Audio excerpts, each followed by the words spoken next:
and welcome to or welcome back to my YouTube channel. So first of all, I want to say I'm sorry that I couldn't post anything last week. Honestly, there was just so much going on and I'm still kind of trying to find a balance between trying to do everything right. But yeah, regardless, I wanted to make this video for so long and I'd been kind of jotting down my thoughts and writing down my script for this video, and so it's finally ready and I have something super special, something really close to my heart that I want to share with you. So before we get into what you can do to kind of heal your inner child, it's important to understand what is this concept of inner child, what is this concept of inner child healing. If you are somebody who already knows of this concept, nothing like it, you can totally skip to the part where I tell you how to do it. But if this is all new for you, don't worry, I've got your back. I'm going to explain this to you in a very simple way. So, what is inner child healing? Inner child healing is simply reconnecting with your younger self.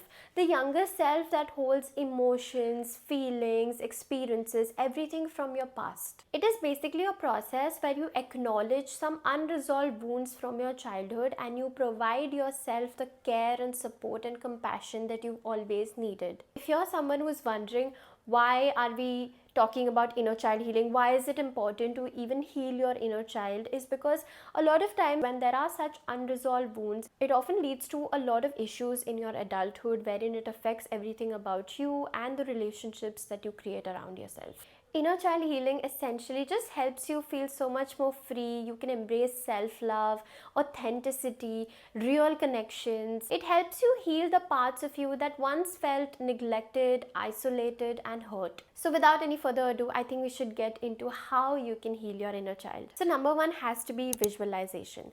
Now, this is a concept that has worked the best for me, and so I want to recommend this to literally everyone. Visualization is basically where either you take a physical photograph of yourself, which is something I do, or you can literally just close your eyes and imagine the younger self, the way you used to look, your hair, your clothes, the surroundings, how your house used to look at that time. Go back into that space, imagine that space, and start talking to your younger self. Now, this conversation has to come from a place of a lot of care, compassion, and reassurance. You need to be the parent, the friend that you needed the most when you were young and you were facing all of those not so pretty experiences, and you as a child didn't know how to navigate through them. Some of the common dialogues would include, I am here for you and you're not alone. You are loved, you are safe, and everything is going to be okay. Nothing anybody says or does to you has anything to do with who you are. This simple act of reassuring your younger self can be extremely healing. The next technique is to rediscover your childhood hobbies. Now, I can't say this enough, but there is something so beautiful and healing about going back to all of the things you used to love doing as a child. When we grow up, we forget about the simple things in life and we get too involved in the whole rat race of becoming rich and becoming a big name, but we forget the simple joys. So just one day a week or 1 hour in an entire day, find the time to go back to doing the things you used to love. It could be anything. It could be doodling, painting, drawing, dancing, singing, reading a book. Also, this has to be done from a place of not trying to be perfect or good at it in any way. You also do not need to do this from the perspective of trying to earn money out of it.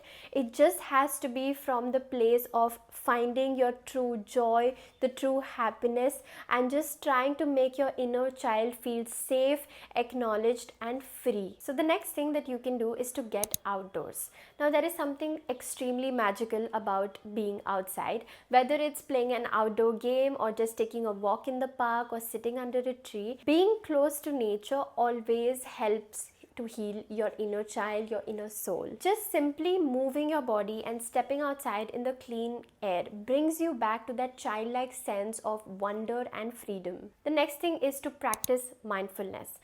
Being mindful means to be in the present, in the now. Most of us either live in the regrets and pain of the past or in the worries of the future. Very few of us are in the present, and we need to practice that. Take a moment to listen, to acknowledge, and to accept all of the thoughts and emotions that come into your mind without any judgment of right, wrong, good, or bad. When that inner child shows up either through frustration, through joy, or through sadness, give them the space they need to be heard, to be acknowledged, to feel safe. When you accept your emotions, your thoughts as they are without any sort of judgment or criticism, you allow yourself to be you, and that in turn allows yourself to feel safe. The kind of safety that you had been seeking when you were young, going through all of those bad experiences. And the last on the list definitely has to be to embrace playfulness. Sometimes healing just comes from something as simple as allowing yourself to be free, to be happy, and to be spontaneous again. Don't think. Allow yourself to do the most silliest things, crack the most lame jokes with your friends or alone, do the most childish things, and you will start to feel safe and free. It's a very simple habit, but children need to feel safe. Children need to feel accepted. And when you allow yourself to be free and playful, it heals a part of you that needed to feel all of those things. And so, with all of these 5 things, I want to say that I know it can be tough. I know it's not even fair that some of us felt a certain way when we were growing up. Not all of us had the most happiest childhood. I get that. So it's never late to try again. It's never late to heal yourself. You are in the driver's seat and you need to take charge of your life. Also, these things that I've just spoke about are some things that I've figured out for myself. Some might work for you, some won't. Some might work for you today, something completely different might work for you tomorrow, but keep trying. Inner child healing is a continual process. You have to make a conscious effort every single day, and you will continue to feel happy, safe, and free. That's it. Thank you so much for watching. Bye.